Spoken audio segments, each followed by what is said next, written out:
esta noche por tu palabra. Reconocemos que estamos necesitados y hambrientos de tu presencia. Yo sé que tú hoy nos vas a hablar, Señor, y vamos a salir de este lugar llenos de tu gracia y de tu gloria. En el nombre de Jesucristo, amén y amén. Amén. Vamos a irnos a Éxodo 34, 33, versículo 14. Éxodo capítulo 33, el versículo 14. Hoy vamos a hablar acerca de los secretos de la presencia de Dios. Digan conmigo, los secretos de la presencia de Dios. Éxodo 33, versículo 14. Ayer tuvimos un culto en Villa María maravilloso. La unción de Dios, la presencia de Dios estuvo pero fuerte. Tuvimos un culto para comenzar el año de mucha bendición. Estuve dando el tema del domingo, titulado Dios busca un hombre, que fue de tanta bendición. Y hoy vamos a hablar sobre la presencia de Dios, y se me van a ir por ahí 3 o 4 temas sobre la presencia de Dios. Y hoy vamos a ver los secretos de la presencia de Dios. Éxodo 33, 14 dice así. Y él dijo: mi presencia irá contigo y te dará descanso. Digan conmigo: mi presencia irá contigo y te dará descanso. Este es el episodio cuando Moisés iba a sacar a los hijos de Israel de Egipto. Y cuando los sacó y los llevaba hacia el desierto, el Señor le dijo a Moisés: lleva a los hijos de Israel, llévalos tú y dirígelos en el desierto. Y Moisés le dijo: Señor, este pueblo no es mi pueblo, es tu pueblo. Y si alguien los debe sacar, eres tú. Si tú me vas a llevar con este pueblo a la tierra prometida, te pido que tu presencia vaya conmigo. Y Dios le contestó: mi presencia irá contigo y te dará descanso. Digan conmigo: la presencia de Dios nos da descanso. Si nosotros necesitamos algo en esos tiempos tan difíciles, es la presencia de Dios. Los cristianos deben cambiar su enfoque cuando vengan a la casa del Señor, porque muchos vienen buscando una sanidad, una liberación, una provisión. Muchos vienen buscando diferentes cosas, pero hay algo en lo cual el cristiano se tiene que concentrar, en buscar primero la presencia de Dios. Y si la presencia de Dios viene sobre tu vida y Dios te unge, créeme algo, el resto de las cosas vendrán por añadidura. Amén. Moisés se preocupó por la presencia de Dios y Dios se preocupó por Moisés. Cuando tú aprendes a proteger la presencia de Dios, la presencia de Dios luego te va a proteger a ti. Por eso necesitamos la presencia de Dios. Y hace algunos años, mis hermanitos, cuando comenzamos el ministerio en Manizales, recuerdo que estuvimos en un hogar hace muchos años y en un barrio que era bien complicado, el barrio del Nevado, hace 20 años, era muy complicadito o un poco más.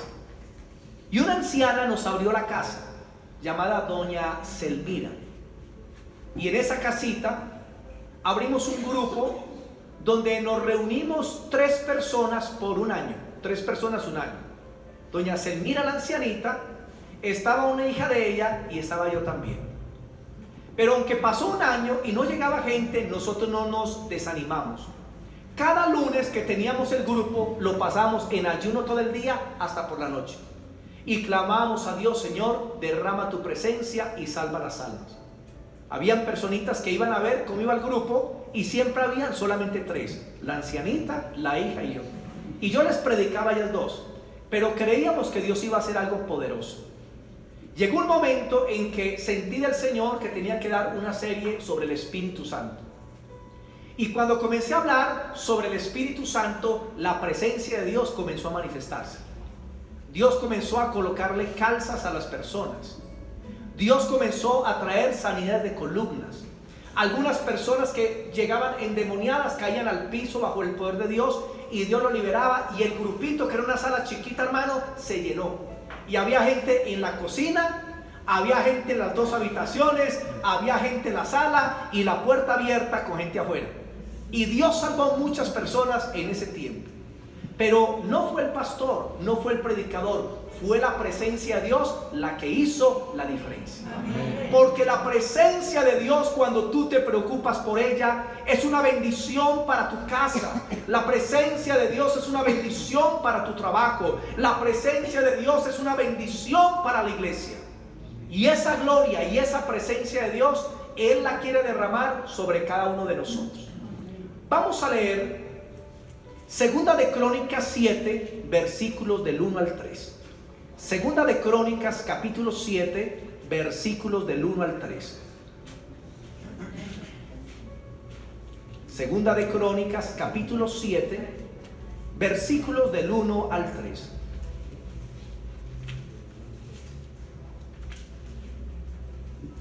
Y está hablando de Salomón, cuando dedicó el templo al Señor. En el Nuevo Testamento, el templo somos nosotros. No es este edificio. Este es un edificio donde se congrega el templo de Dios o la iglesia de Dios, que somos nosotros. Cuando Salomón acabó de orar, descendió fuego de los cielos y consumió el holocausto y las víctimas, y la gloria de Jehová llenó la casa. Digan, y la gloria de Dios llenó la casa. Y no podían entrar los sacerdotes en la casa de Jehová, porque la gloria de Jehová había llenado la casa de Jehová. Y cuando vieron todos los hijos de Israel descender el fuego y la gloria de Jehová sobre la casa, se postraron sobre sus rostros en el pavimento y adoraron y alabaron a Jehová diciendo, porque Él es bueno y su misericordia es para siempre. Moisés se preocupó por la presencia de Dios. Edificaron el gran templo de Dios en Jerusalén. Pero cuando Moisés vio el templo, dijo, este templo es glorioso, pero falta lo más importante, que es la presencia de Dios. Y delante del pueblo levantó sus manos y comenzó a orar. Y Dios escuchó la oración y la presencia de Dios descendió y llenó el templo.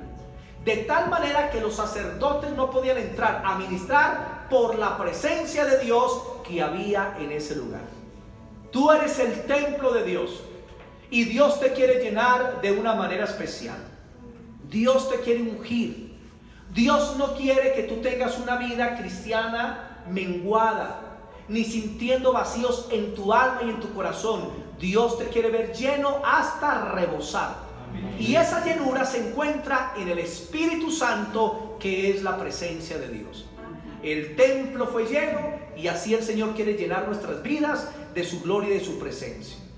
En segunda de Samuel, capítulo 6.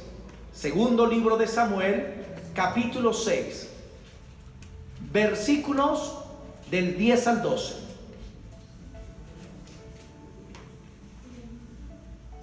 Segunda de Samuel 6, del 10 al 12. Nos dice lo siguiente. Segunda de Samuel 6, del 10 al 12. De modo que David no quiso traer para sí el arca de Jehová a la ciudad de David, y la hizo llevar a casa de Obed Edom Geteo.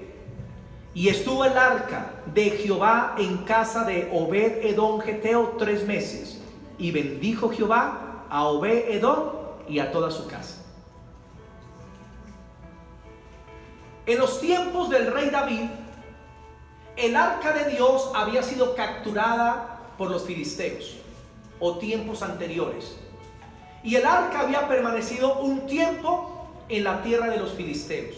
La presencia de Dios en tierra de sus enemigos.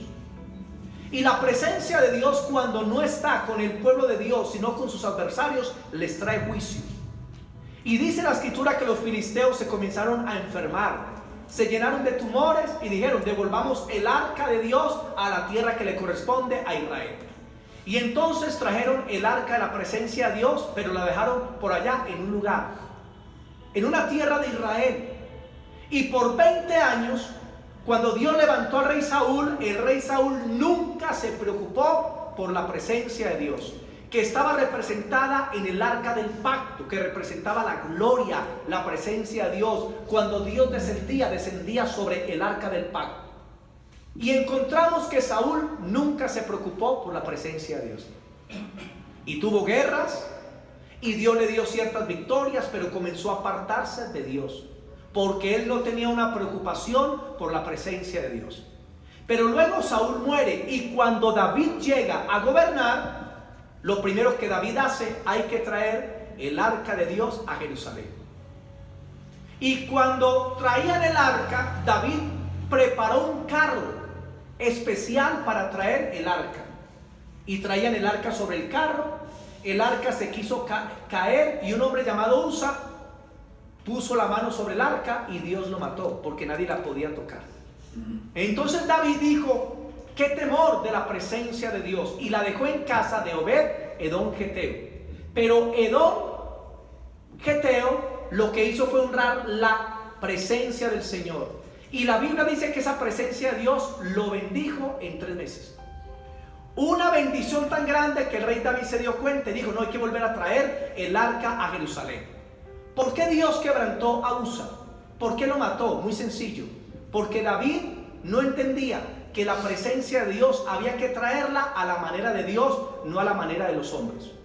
Y Dios había dicho que los que iban a cargar la presencia de Dios eran los sacerdotes sobre su hombro.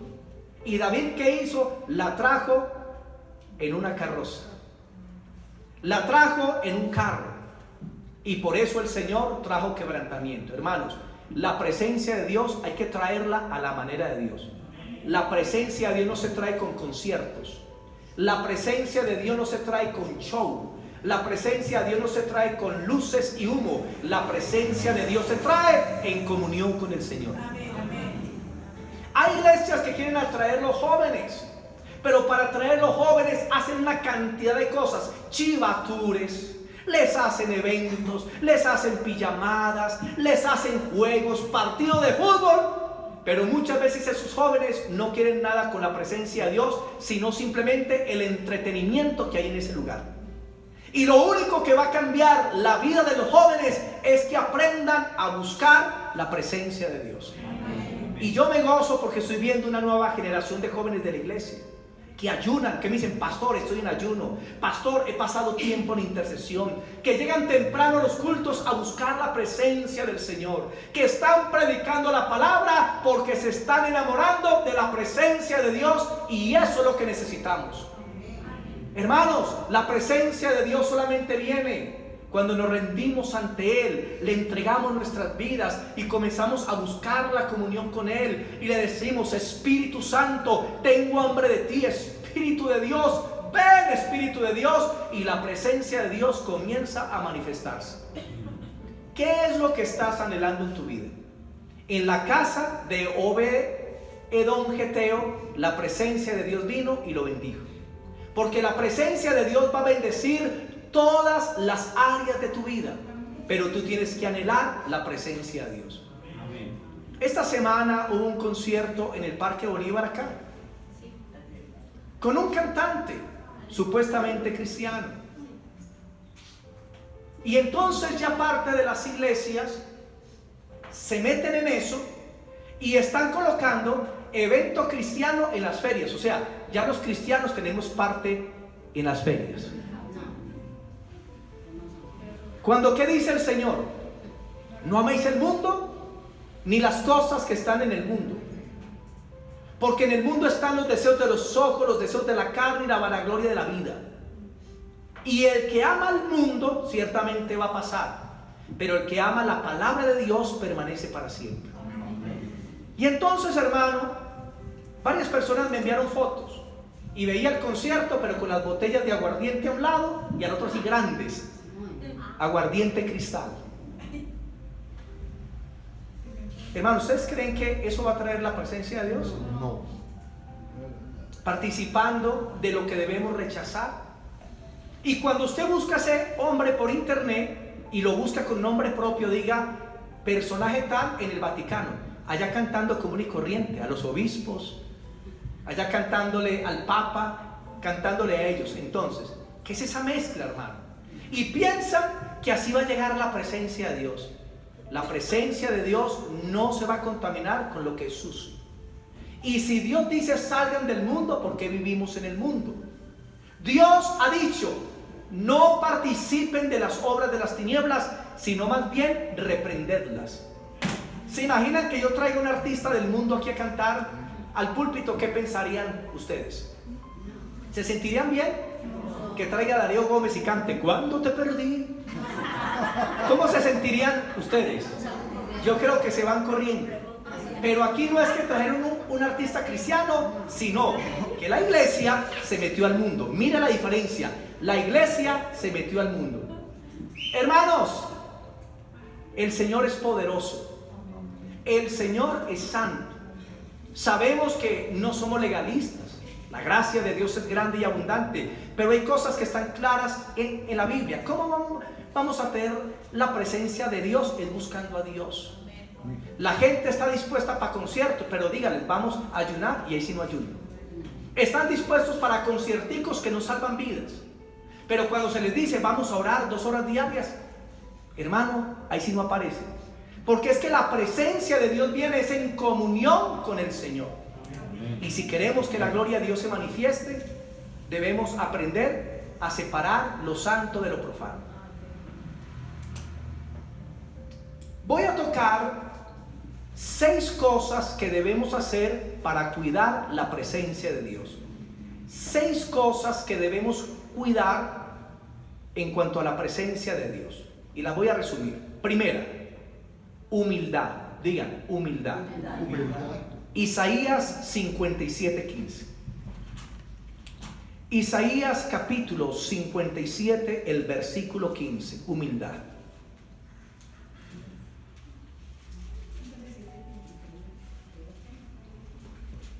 Isaías 57:15. Y dice así: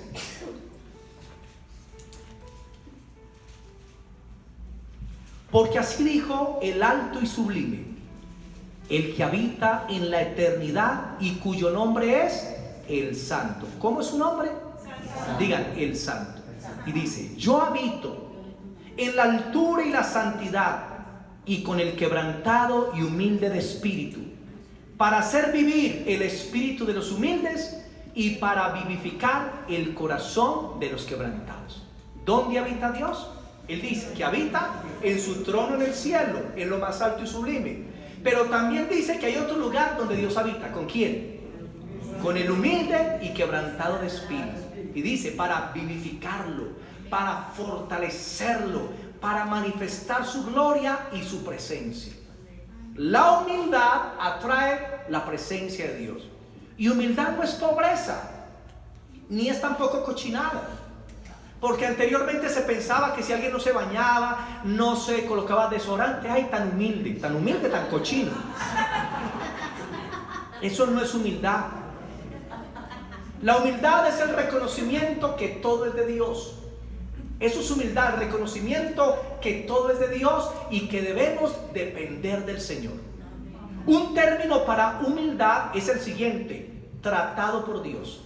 Una persona humilde es una persona que Dios trata para que aprenda a depender de Él.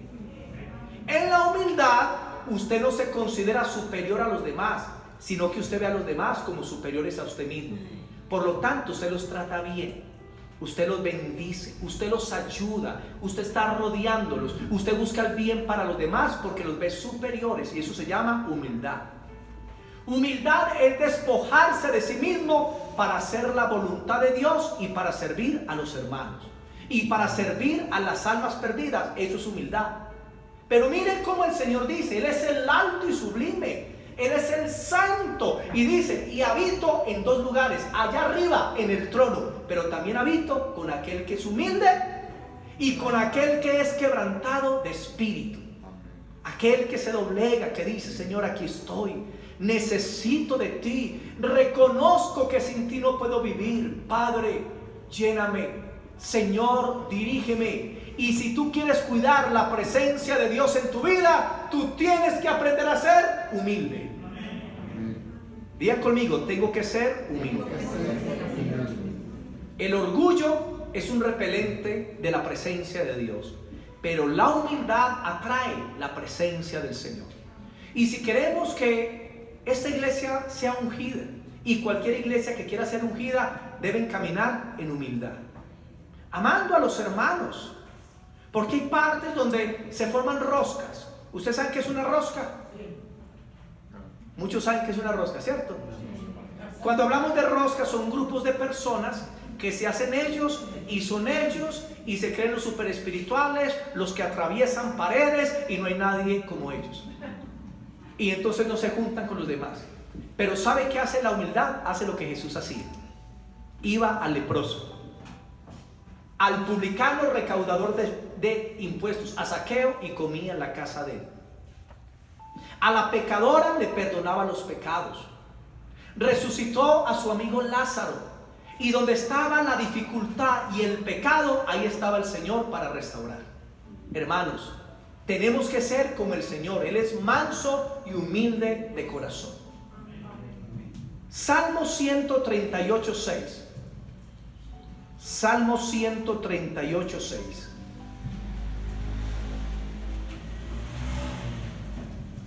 Salmo 138:6 dice lo siguiente: porque el Señor es excelso y atiende al humilde, mas al altivo lo mira de lejos. El Señor es poderoso, es excelso, soberano, y dice que al humilde el Señor lo atiende rápidamente. Pero ¿qué pasa con el orgulloso? Dios lo aleja, lo mira de lejos. Porque hay personas que se creen la última Coca-Cola del desierto. Se creen mejores que los demás porque tienen dinero. Se creen mejores que los demás porque tienen una profesión, una carrera, un doctorado. Se creen mejores que los demás porque tienen cierto talento y habilidad. Por ahí está sonando un celular, por favor, para apagarlo, gracias. Santiago 4, el versículo 6. Santiago 4, el versículo 6. Santiago 4, 6 dice lo siguiente: pero Él da mayor gracia, o sea, mayor misericordia, mayor bondad. Y por esto dice: Dios resiste a los soberbios, pero da su gracia a los humildes. Aprenda, mi hermanito, la lección de la humildad. No permitas que el orgullo llene tu corazón. No permitas que venga a tu vida un espíritu de superioridad. Aprende a ser humilde ante la presencia de Dios. Porque Dios te puede hacer famoso, pero para que tú le des la gloria a Él. Dios te puede hacer una persona importante y reconocida, pero para que tú lleves las almas a Cristo. Pedro era famoso, Pablo era famoso, lo conocían en todas partes y decían: han acabado de llegar los que trastornan el mundo entero. Pero cuando usted mira a Pablo y lo que predicaba y hablaba era dándole la gloria al Señor. La humildad es muy importante. Si tú vas y oras por un enfermo y se sana, ¿usted qué va a hacer? Hermanita, ¿cierto que fui yo el que oré por ti? ¿Cierto? Hay personas así. Si usted se gana un alma, hermanito, ¿quién fue el que se lo ganó a usted?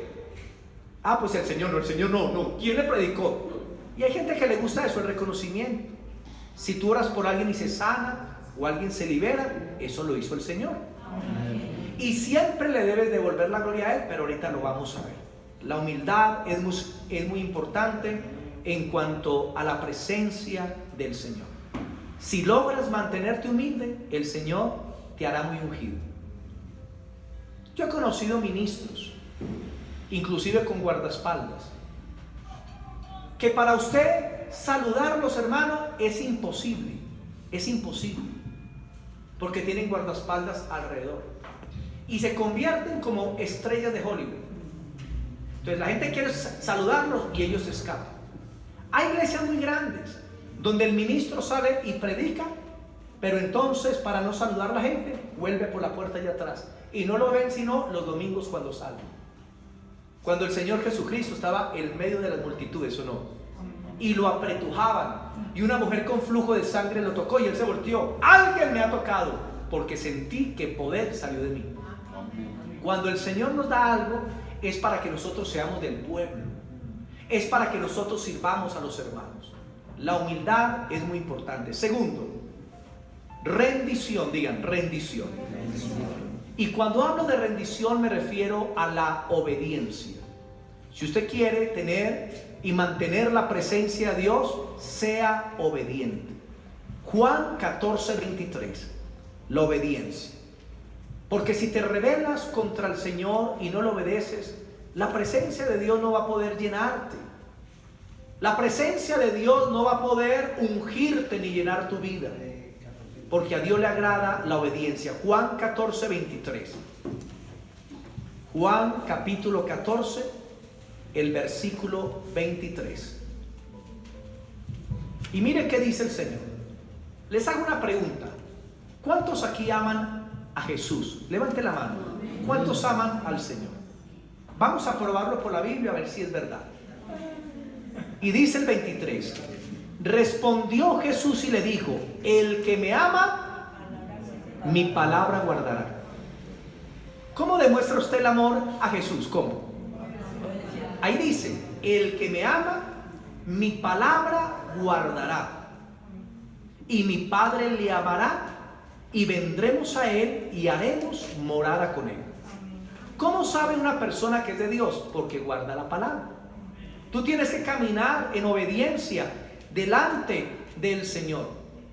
Porque usted puede orar, leer la Biblia y congregarse, pero si usted no está obedeciendo, no está en nada. Si usted viene a la iglesia y busca a Dios y clama, pero luego usted va al trabajo y toma lo que no le corresponde, pues está en nada. Si usted viene a la iglesia y ora y bendice, pero luego va a la casa, hermano, a gritar, inclusive a insultar, ¿usted cree que la presencia de Dios puede estar pues con usted? Porque la presencia de Dios se pueda obedeciendo la palabra del Señor. Hay gente que mantiene anatemas en la casa, cosas malditas, y vienen a la iglesia, pero siguen con ídolos en la casa que son de ellos. Una vez dije, Deuteronomio 27:15 dice así: maldito todo aquel que hiciere imagen de fundición para adorarla y la pusiera en lugar oculto, dice el Señor. Ay, ay, ay. Y una hermana que llevaba años, esa palabra le llegó y pasó aquí al frente: pastor, ¿sabe qué? Por la verdad, usted llega a mi casa y no ve ídolos porque los tengo escondidos en el closet. Y yo le dije: hermanita, ¿y qué va a hacer? No, pastor, ya llego a la casa y los boto. Obediencia. Pero a veces Dios nos habla algo y queremos retenerlo.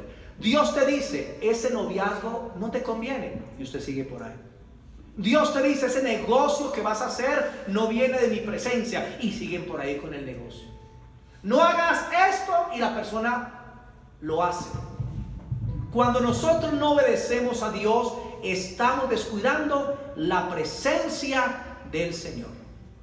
Debemos ser como esas semillas que caen al piso, dispuestas a morir para que lleven fruto. ¿Y morir qué es? Es aprender a obedecer, a hacer la voluntad de Dios.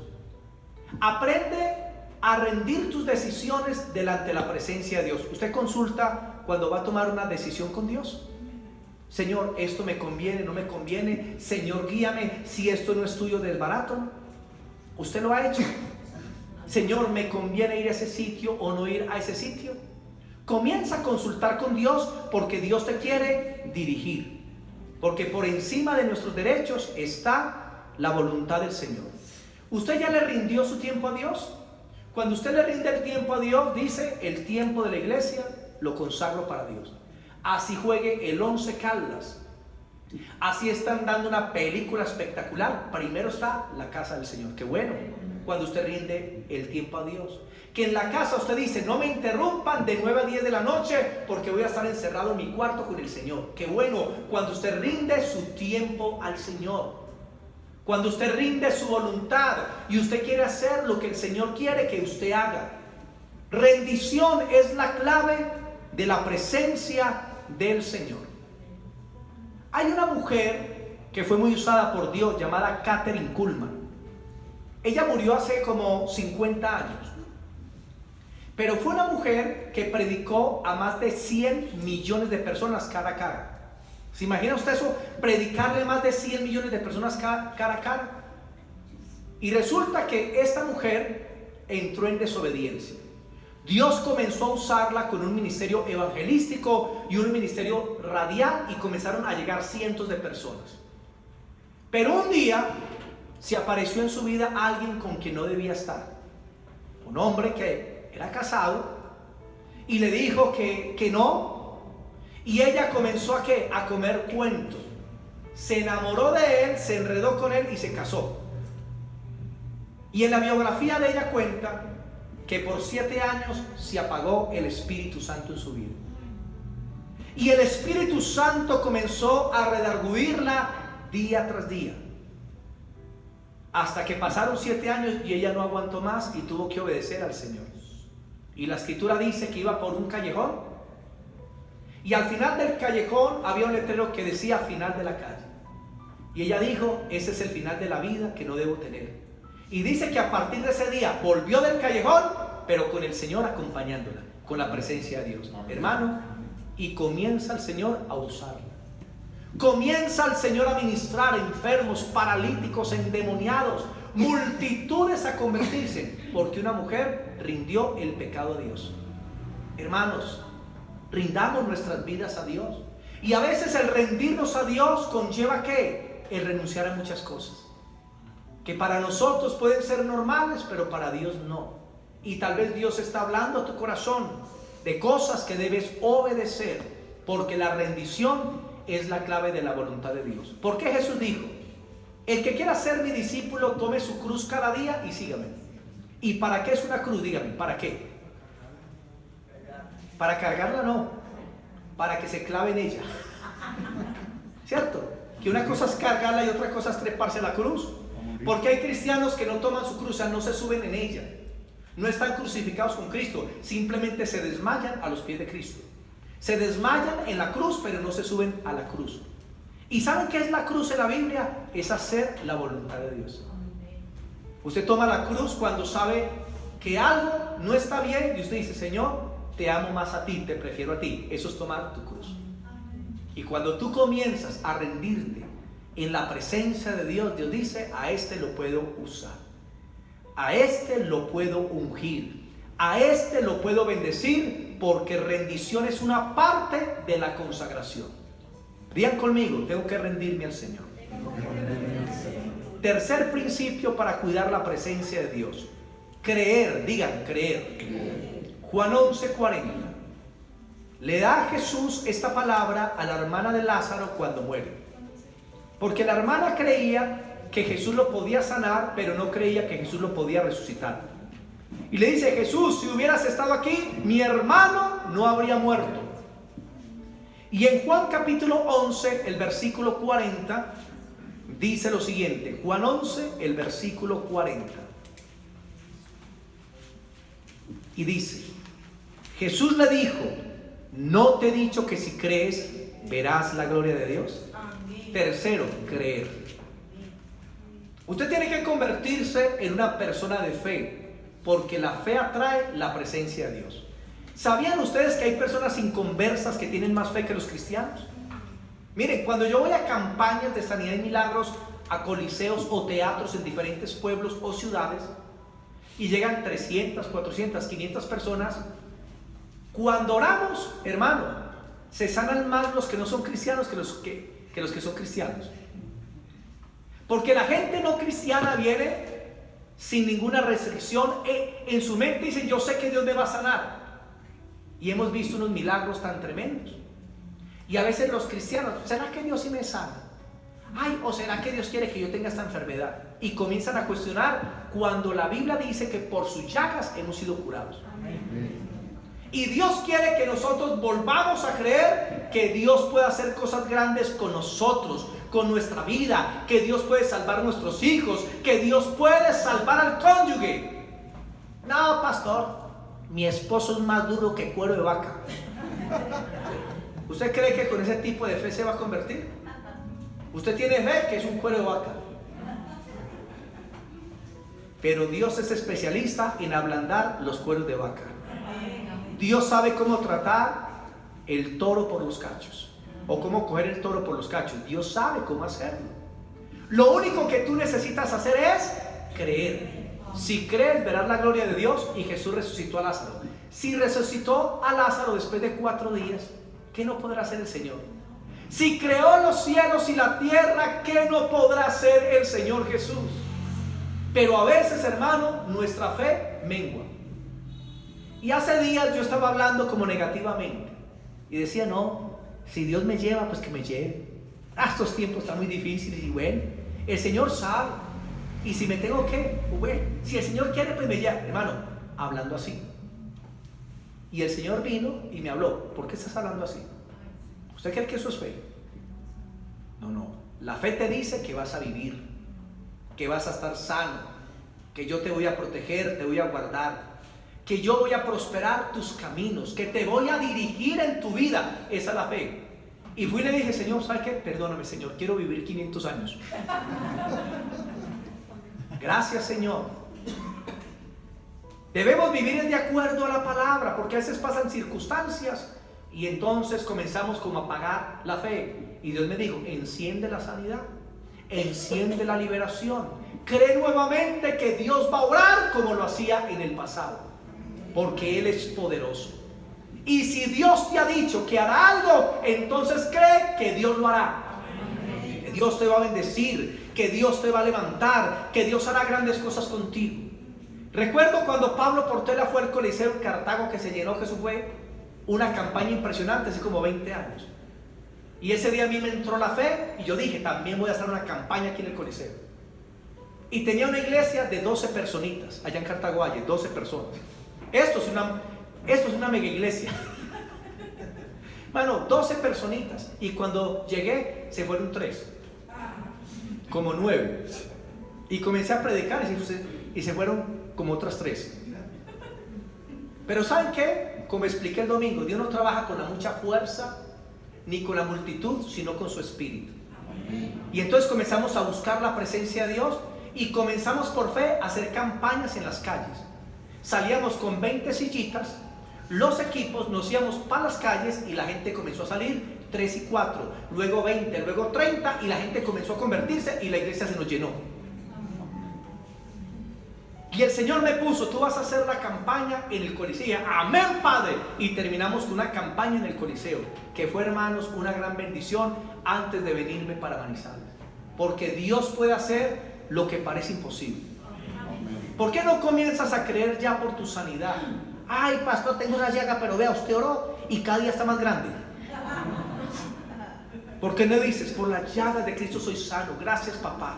Tú me has sanado. Gracias, papá. Una hermana de otra congregación le salió un cáncer de matriz. Y yo fui por ella y oré y siguió igual. Y el Señor me puso en mi corazón que le llevara un video del profeta Joshua, que se llama Milagros en Nigeria. Entonces son milagros y la unción está ahí. Y le dije, hermanita, Dios me puso que te vea. Y le llevé el video. ¿Y sabes qué sucedió? Ella viendo el video una noche, se le desapareció el tumor que tenía en la matriz. La sanó el Señor. Amén. Hermano, Dios puede hacer cualquier cosa. Da vida a los muertos y llama las cosas que no son como si fuesen. Volvamos a creer a Dios. Yo creo que Dios nos va a dar multitudes. Amén. Muchas iglesias en cuarentena cerraron y no volvieron a abrir. Muchos pastores quedaron con las iglesias muy menguadas. Eran 100, quedaron 20. Seguro, hermano, muchas iglesias. Dios por su misericordia guardó la iglesia. Y antes en cuarentena Dios nos dio como 100 personas nuevas. Tanto en Villa María llegó una cosecha grande, como aquí ha llegado cosecha, pero gente nueva que Dios nos regaló.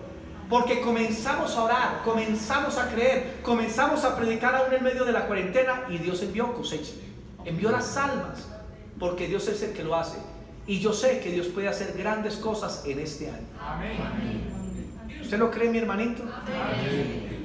Dios te puede sanar, te puede bendecir. Y sé que vamos a tener campañas nuevamente en Manizales, que vamos a volver a los coliseos, a los teatros. Vamos a ir a la Plaza de Bolívar. ¿Ustedes lo creen? Amén. Pero no a comer mecato, no, a tener una campaña. Seguro la vamos a tener. Usted tiene que soñar, pero el sueño de Dios. Y si Dios ha puesto algo en tu corazón, créelo. Si Dios te dice que va a salvar tus hijos, así estén perdidos en una olla, Dios los va a salvar.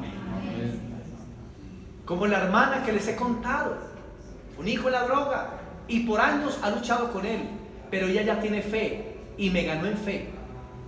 Porque esa hermana dice: pastor, mi hijo es de Dios, Dios lo va a salvar. ¿Cómo? No sé, Dios lo salva. Y Dios lo va a proteger y no me quito un minuto de sueño, porque Dios lo protege. Hermano, y le pegan un tiro por aquí, la salió por aquí atrás y se salvó. Como a los 3 meses, un tiro por aquí, le salió por una nalga y se salvó. Luego está con un compañero, matan el compañero y se escapa él. Luego se cae de otra parte y se aporrió, se dañó un brazo y se escapó. Y luego está en un sitio de consumo de droga, viviendo allá, un mes perdido. Digo: pastor, lo último que me di cuenta es que mi hijo está viviendo en un sitio de consumo de droga, pero yo sé que Dios lo va a tratar. Ya lo entregué, yo duermo tranquilo, Señor, gracias, porque allá está y tú lo vas a sacar de allá. ¿Cómo lo sé? Tú lo sacas, Señor, porque yo no me voy a meter allá ni a buscarlo ni a traerlo. Y en ese sitio mucha gente en droga. ¿Saben qué pasó? Hubo una redada y lo sacaron de ahí y Dios lo guardó bien en la cárcel. Y la hermana dice: yo, pastor, lo guardó el Señor. Y sí, pastor, allá come, allá duerme, allá está. Hermano, Dios obra como Él quiere, pero está honrando la fe de esa mujer. Y yo me doy cuenta que cuando las personas tienen fe, Dios obra, Dios bendice, Dios ministra, Dios salva, Dios sana. Porque sin fe es imposible agradar al Señor. Y usted quiere cuidar la presencia de Dios, sea humilde. Segundo, aprenda a rendirse al Señor. Tercero, sea una persona que tenga fe. Confíe en el Señor. Si Él te ha dado una promesa a través de la palabra, cree. Cree que vas a recibir y Dios lo hará. Si eres estéril y no has podido tener hijos, cree la palabra de Dios. Como dice Éxodo 23, 25 y 26: al Señor vuestro Dios serviréis, y Él bendecirá tu pan y tus aguas, y yo apartaré de ti toda enfermedad. No habrá en mi tierra estéril, ni quien aborte, dice el Señor. Toma la promesa de Dios y Dios se va a glorificar en tu vida. Punto 4, tengo 5 minuticos, lo voy a resumir. Punto 4, no tocar su gloria. Diga: no tocar su gloria. Isaías 42, 8. Isaías capítulo 42, el versículo 8 dice lo siguiente. Isaías 42, 8. Y dice: yo Jehová, este es mi nombre, y a otro no daré mi gloria, ni mi alabanza a escultura. Digan conmigo: Dios no comparte su gloria con nadie, porque no hay otro Dios, porque solo es Dios, y la gloria le pertenece solamente al Señor. Cuando tú sientas la presencia de Dios o veas que Dios se manifiesta, entiéndelo: no eres tú, es Dios. Y aprende a darle la gloria a Dios por todo lo que pase. Si te has graduado de la universidad, dile: la gloria del Señor. Amén, amén. Si te llegó una provisión de dinero que no esperabas, dele la gloria al Señor. Porque cuando le robas la gloria al Señor, la presencia de Dios te deja. No es nuestra gracia, no es nuestra profesión, es la gloria de Dios. Pueden apuntar Deuteronomio 8, del 11 al 14. Deuteronomio 8, del 11 al 14 y versículo 17. La voy a leer. Deuteronomio 8, del 11 al 14 dice: cuídate de no olvidarte del Señor tu Dios, para cumplir sus mandamientos, sus decretos, sus estatutos que yo te ordeno hoy. No suceda que comas y te sacies, y edifiques buenas casas en que habites, y tus vacas y tus ovejas se aumenten, y la plata y el oro se le multiplique, y todo lo que tuvieres se aumentare, y se enorgullezca tu corazón, y te olvides de Jehová tu Dios, que te sacó de la tierra de Egipto, de casa de servidumbre. Verso 17, y digas en tu corazón: mi poder y mi fuerza y mi mano me han traído esta riqueza. ¿Qué dice el Señor? Cuando Él te bendiga, cuando la gloria de Dios descienda, cuando Dios te use, cuando seas prosperado, no digas: el poder de mi mano lo logró, sino la gloria es del Señor. Amén. Y Dios advierte mucho en la Biblia: no toquen la gloria de Dios. Usa tocó la gloria de Dios y cayó muerto. Hermano, no toques la gloria de Dios. Recibe toda su gracia, toda su bendición. Recibe lo que el Señor te quiere dar, pero nunca le robes la gloria al Señor. En Proverbios 27:2 dice: no te alabe tu propia boca, alábete el extraño. Porque hay personas que se alaban a sí mismos: yo soy el predicador tal, soy doctor en divinidades, tengo tantos títulos, estuve en Miami, ¿De qué sirve eso? De nada. Porque está tomando gloria, se está haciendo importante, en vez de decir: mire, Dios me permitió estar, el Señor me llevó y quiero hacer esto si Dios quiere. Qué bonito cuando la gente le da la gloria a Dios todos los días. Nosotros no decimos a Dios lo que tiene que hacer, sino que nosotros hacemos lo que Dios quiere que nosotros hagamos. Todo lo que suceda es obra del Espíritu Santo. Amén. Usted puede disfrutar de la gloria, las bendiciones de Dios, recibir paz, gozo, salvación, perdón, liberación, sanidad, restauración, pero nunca le robe la gloria a Dios, porque la gloria solamente es del Señor.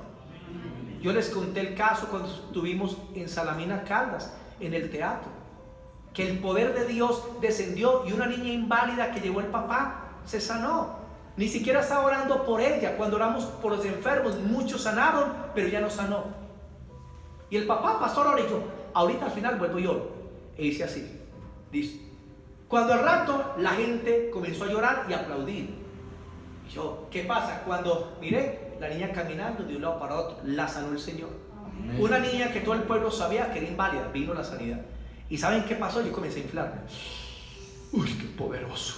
¡Wow! La reencarnación del apóstol Pablo.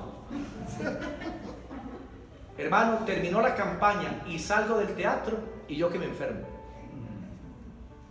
Fui con el pastor Pedro y con el pastor Arnulfo y me cogí una quiebrahuesos con salir del teatro. Cuando nos subimos al carro, yo: pastor, qué tremendo todo lo que Dios hizo. Mire, estoy enfermo.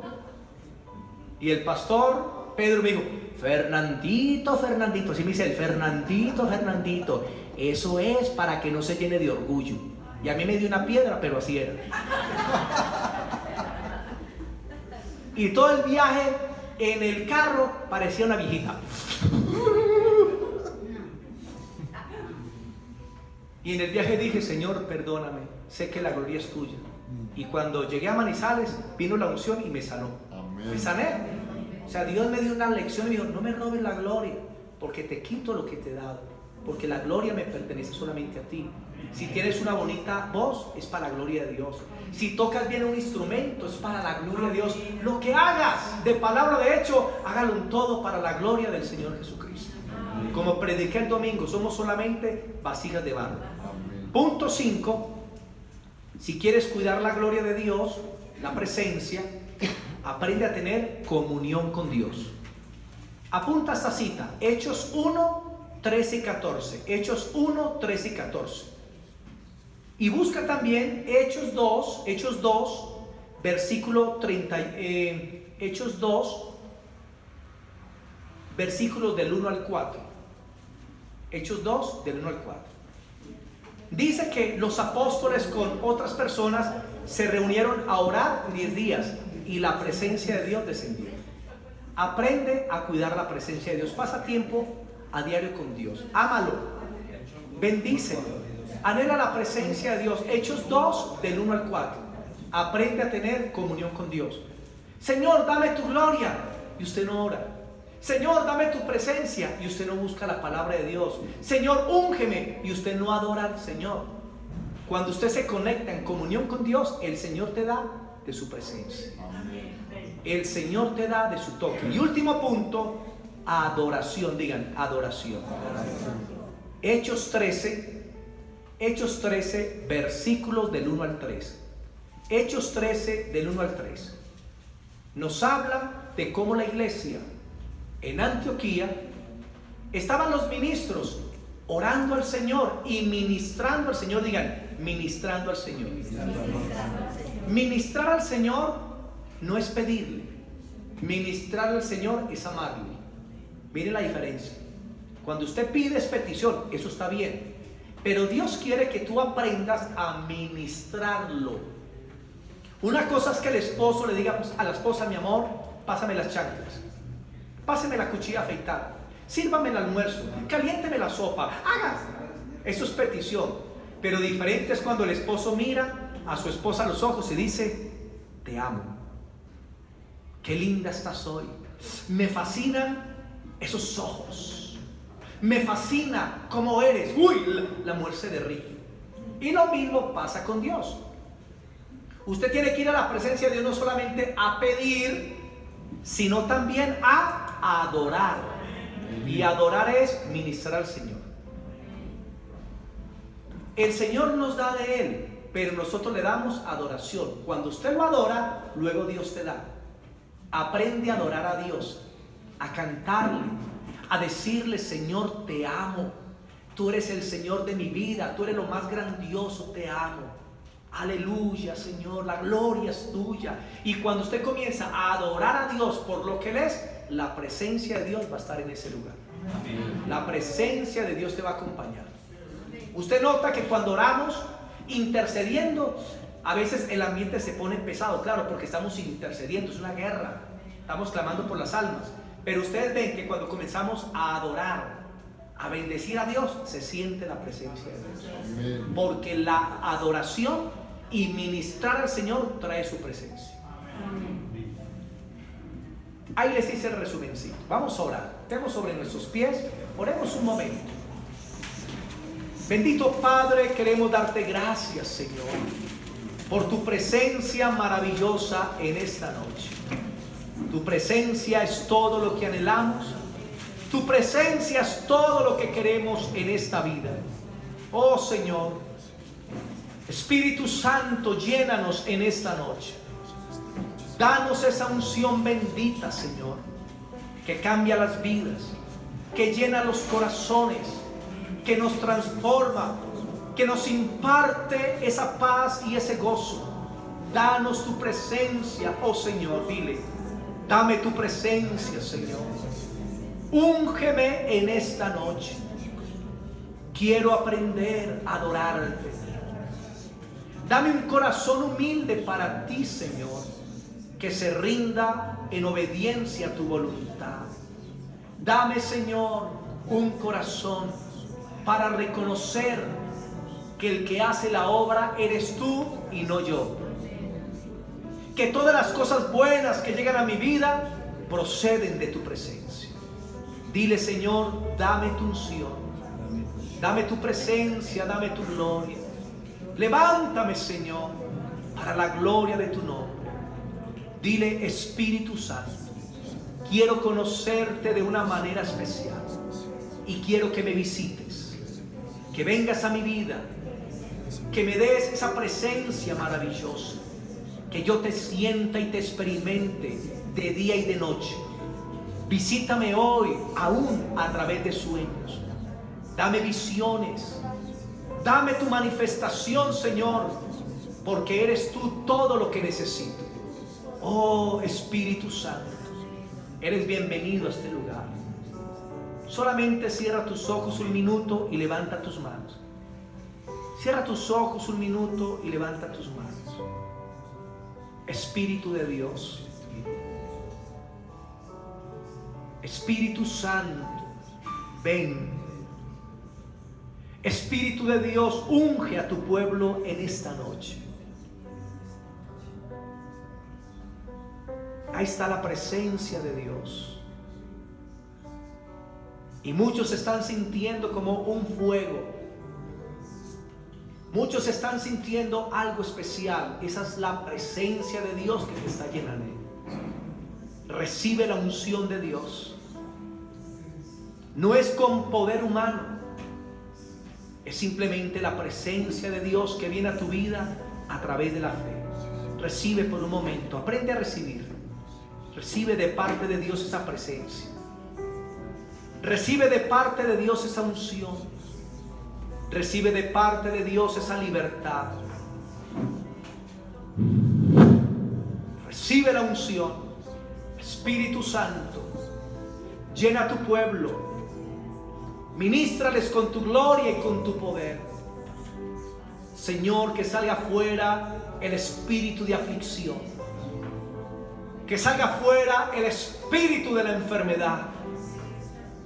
Que salga fuera toda opresión. Y comienza, Señor, a traer libertad. Espíritu de Dios, recibe, hermano, la presencia de Dios. Porque hay personas en este lugar que han sentido que sus vidas han entrado en un estancamiento. Y desde hace tiempo se sienten así. Y el Señor les está diciendo: esta noche avivo el agua del Espíritu que he puesto en ti. Porque no te doy el Espíritu con medida, sino que te doy el Espíritu con abundancia. La medida del Espíritu en tu vida es la medida que tú decides tener. Recibe la presencia de Dios. Espíritu Santo, gracias. Porque tú estás bendiciendo a tu pueblo y traes esa libertad espiritual en esta noche. Que la gracia de Dios, Señor, el amor, la alegría del Padre, Señor, esté en los corazones de tus hijos en este lugar. Gracias, Espíritu Santo. Aleluya. Aleluya. Yo siento una unción especial. Dale ese aplauso al Señor. La gloria es de Jesús. Gracias, amado. Amén.